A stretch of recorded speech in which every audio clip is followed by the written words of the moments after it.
Hello, welcome back to the interface. My name's Alex, and today I'm doing another video with James G from Be.EV. We recorded a video a few months ago up in Decathlon in Stockport. Yeah, it's a bit cloudier there today. Yeah. So it's nice to come down and join you. Yeah, really, really good. So I thought we'd record a little video going over some of the misconceptions and myths, that's a hard word to pronounce for me, myths about electric vehicles and all the different things that go on with them, really.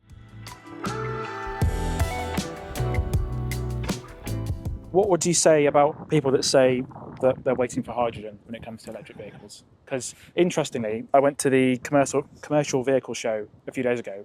They had two hydrogen things there, and they were at the very, very back of the show. No one was really with them. So what would you say about that? I think it comes down to what problem you're trying to solve, right? So if we're trying to flood the roads with zero-emission vehicles, and we need to do that cheaply, then we need to do that quickly.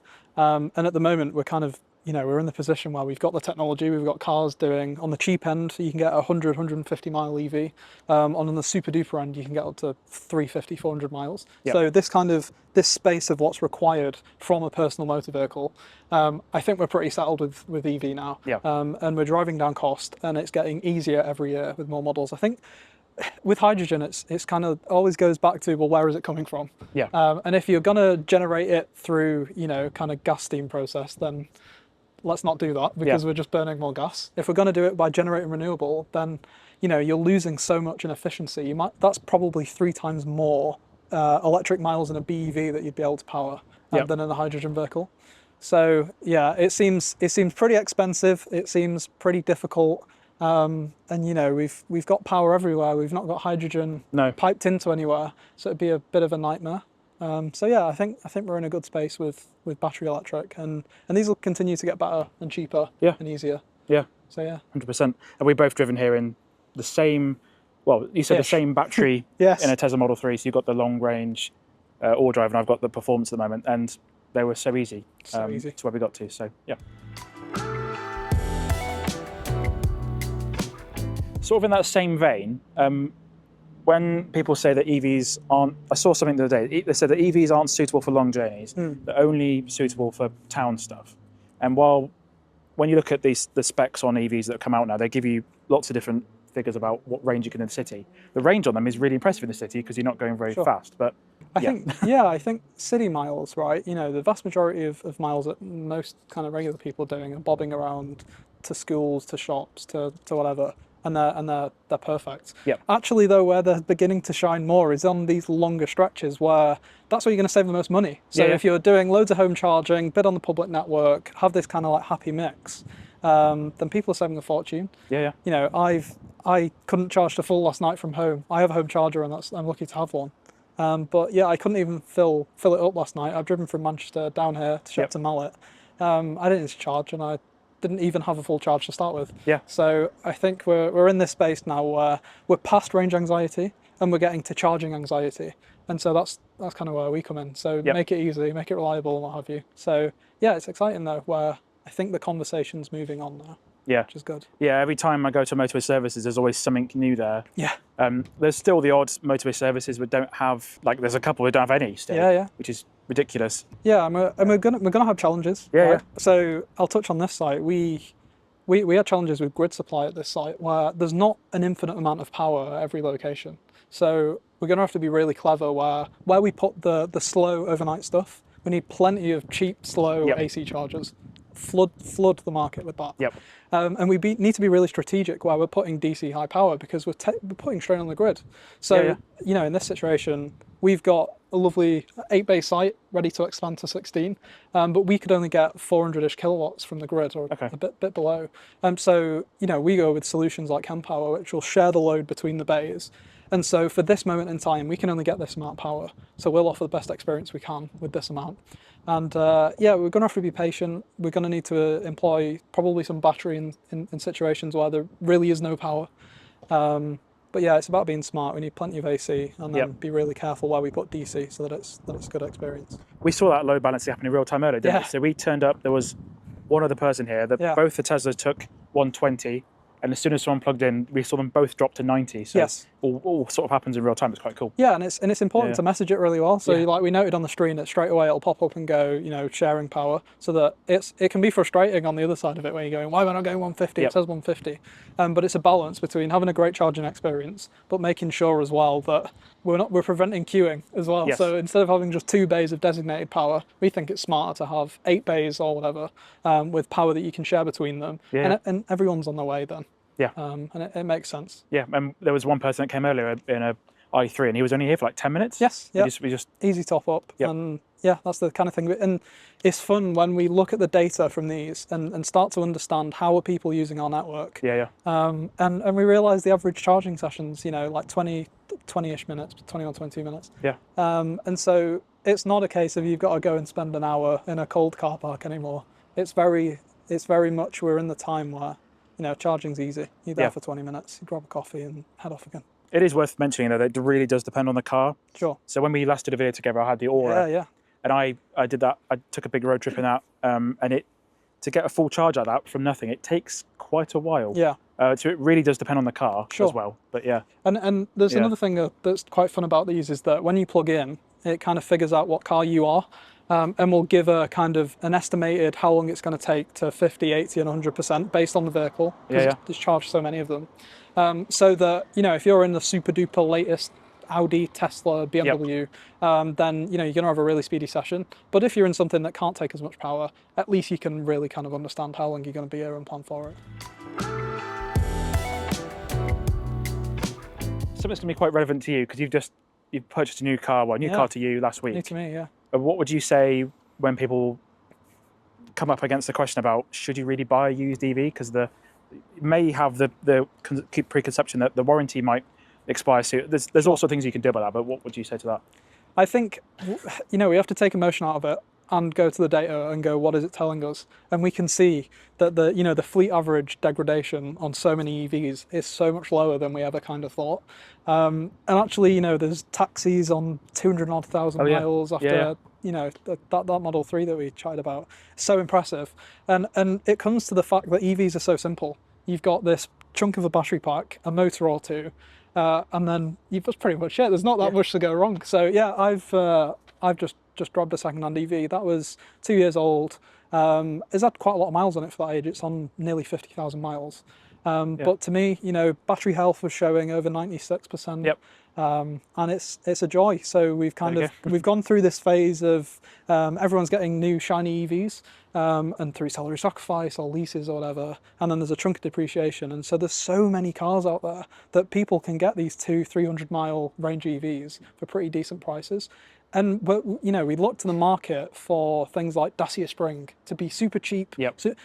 But actually, in my view, if you want affordable EVs, that's probably depreciated great EVs. Yeah. It's not all about brand new cars coming down to a price point. Yeah. It's let's have a mixture out there. Or if someone wants a brand new Dacia Spring, that's a great option.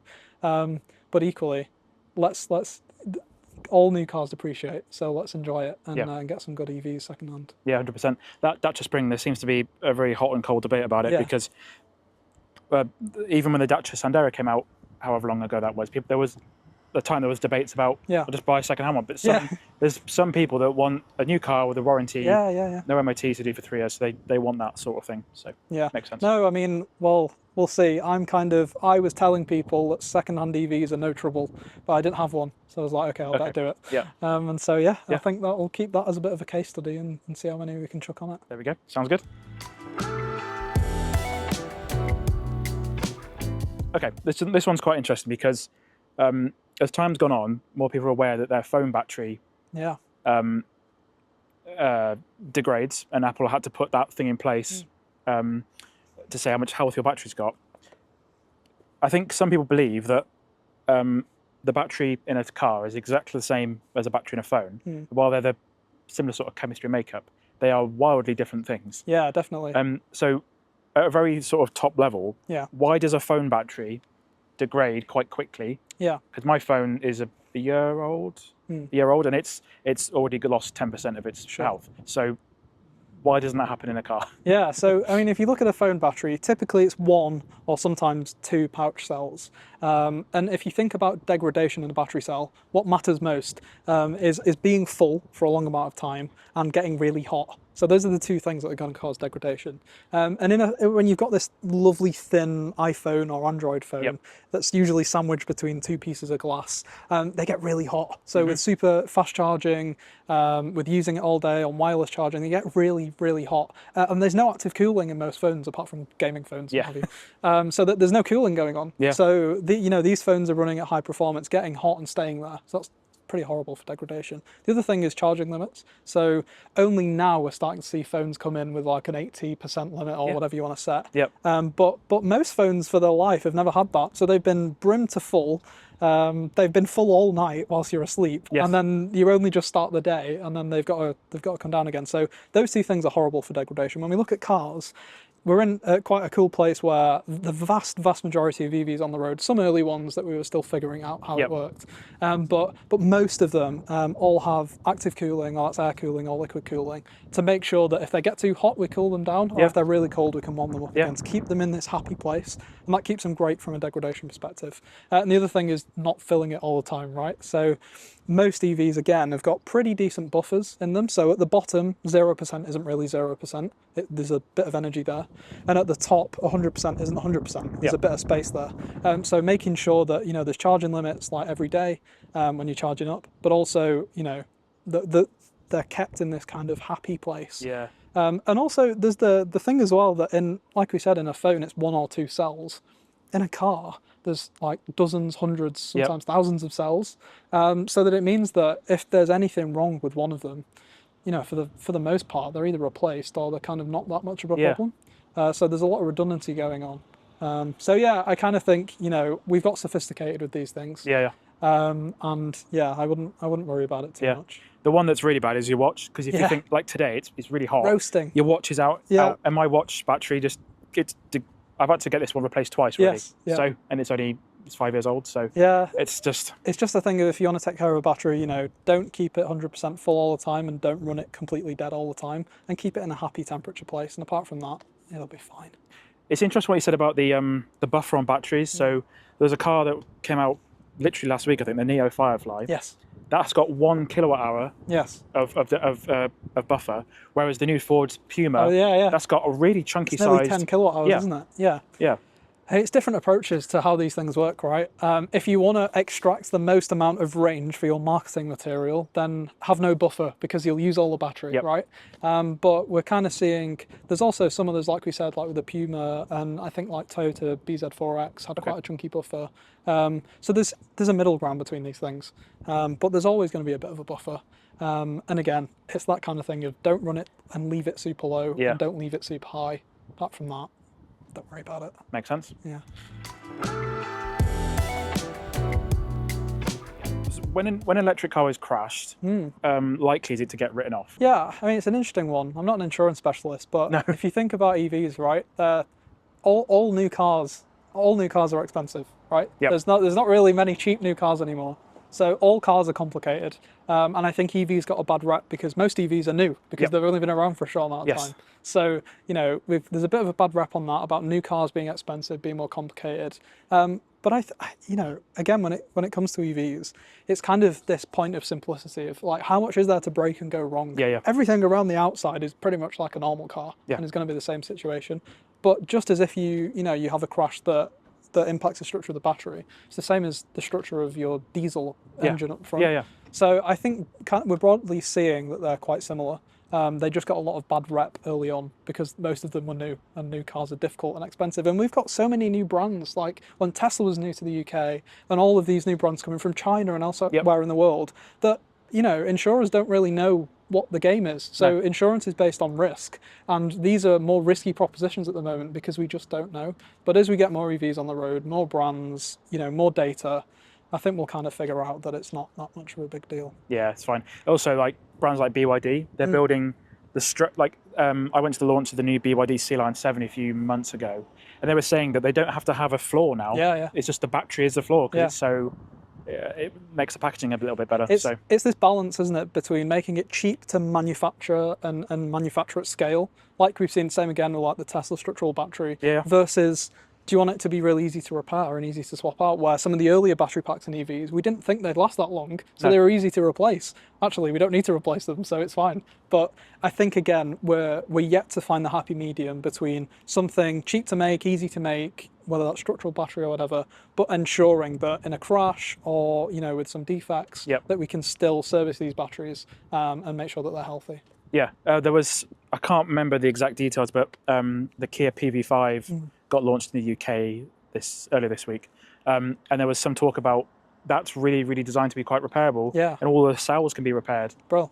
So it's a really good place to be. So yeah, I mean, thankfully we don't need to do that often. Yeah. But it's great to have the option, isn't it? And also we might want to upgrade in 20 years. Like we're at a place with battery chemistry where we're still improving every year, every 2 years. You know, we went from charging at 0.5C to 1C to 2, 3C, and now there's, you know, cells doing 10C. So whatever their capacity is, they can do 10 times that in charging speed. That's crazy. Yeah. And so where are we going to be in 20 years? So I think if we make sure we're designing EVs to be relatively modular so that we can take advantage of that, where if someone wants to pop in a brand new super duper pack in 20 years that's alien technology, then we can do it.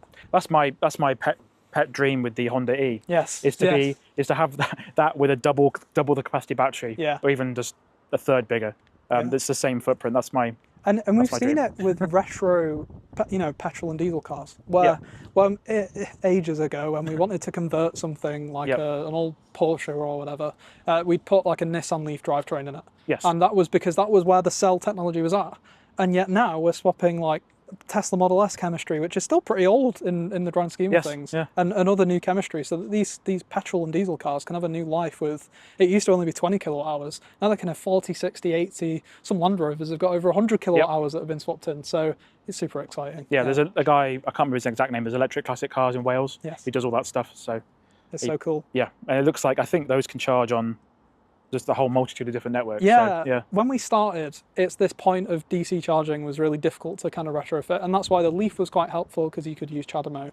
But again, it's just a tech problem, and these guys are awesome and they're fixing it. So we can start to DC charge these things, and as we understand, the thermals of retrofitting packs in and things, then I don't see it being much different than the new production cars. Yeah, it's exciting. A really big sort of misconception is the weight of EVs. And also a kind of a similar one is that they can't tow. Yes. Which one is it? Are they too heavy and then they're too? Yeah. So I think we're in a place now where we're realizing that if you want an enormous SUV, whether it's diesel, plug-in hybrid, petrol, or EV, it's still a big heavy SUV, right? And so EV is not going to fix that because it's a huge car. But actually, when we look at regular cars, the Model 3s we've got here are quite similar, if not slightly lighter than the equivalent kind of 3 Series. The same with like hatchbacks, the Zoe, the Renault 5. They're not more, they're in the very much the same ballpark as their petrol, diesel, plug-in hybrid kind of brothers and sisters. So, and then with towing, it's really interesting because most EVs, when you drive an EV, you figure out that actually even the slow EVs are still pretty nippy, and they've got a decent amount of power, and the torque curve being pretty much flat is super helpful. So on the power side, most EVs are pretty good for towing, we're finding out. And then it comes down to range. So just as in a petrol or a diesel, if you're towing, then it's a big, heavy, massive block on the back that's going to impact your miles per gallon. Well, it's going to impact your miles per kilowatt hour as well. So, if you're cutting your petrol range in half, it sounds like you're roughly at the moment about cutting your battery range in half. Which, that's just a physics problem. That's always going to happen. So we fix that by making EVs more efficient with every generation, which is happening. By making batteries bigger, because there's no replacement for displacement sometimes. You just need a big old battery pack. So as we've seen in the States, like the Hummer EV and the, all the kind of bigger pickup trucks, they're getting 100, 150 to 250 kilowatt hour packs, which is enormous. So there's that bit. And then there's the charging side. So when you inevitably do need to recharge, it's important that we're designing hubs with, Yep. with towing in and with longer bays. So that's something now as we're approaching like a new generation of sites where it's not just about, is it a good location? Are there good amenities? Are the chargers reliable? But actually, how can we upgrade that again? And how can we make sure that it's a nice place to be, that it's easy if you've got something that isn't just an EV? Yep. So yeah, I think it's exciting. Yeah. Just on that note, actually, with massive batteries, there was a BYD, Yangwang, which is their subsidiary. They had a saloon car, the U7, that can charge 500 kilowatt with 2 ports, but also it's 135 kilowatt hour battery. Yes. It's crazy the amount of stuff. And it's a balance, right? Because I was watching something with one of the tech and designer guys at Lucid talking about the Lucid Gravity. Yeah. And it's a mixture between cells, right? So what do you want? Do you want a massive capacity cell, or do you want a smaller capacity, higher peak C charging cell? So we're going to find a balance. And we'll get there. Makes sense. So that's pretty much all I've got for this one. Again, it's been really good to talk to you about the myths and misconceptions about electric vehicles. Where can people find you online if they want to find out more about what you do? You can follow me on X, as it's my name, James G. Nice. And again, we're doing some really cool stuff as the network, some cool content, showing new sites, building cool stuff. So yeah, come and follow Be.EV on everywhere. Yeah, there's lots of little short videos you guys are posting, and they're all pretty entertaining and also informative. Yeah, well. and we're moving out of the space of I love to get nerdy about EVs, but the vast majority of the market don't, and they just want an easy mode of transport. So it's about making things simple, making them fun and making them enjoyable, just like any other content. So that's what we're giving a go. Yeah, if you always want to chat nerdy stuff, you're always welcome back on the channel anytime. So awesome. You can subscribe to the Interface Cars. There's a link in the description down below for Be.EV. My name's Alex. That's James G, and I'll see you again next time.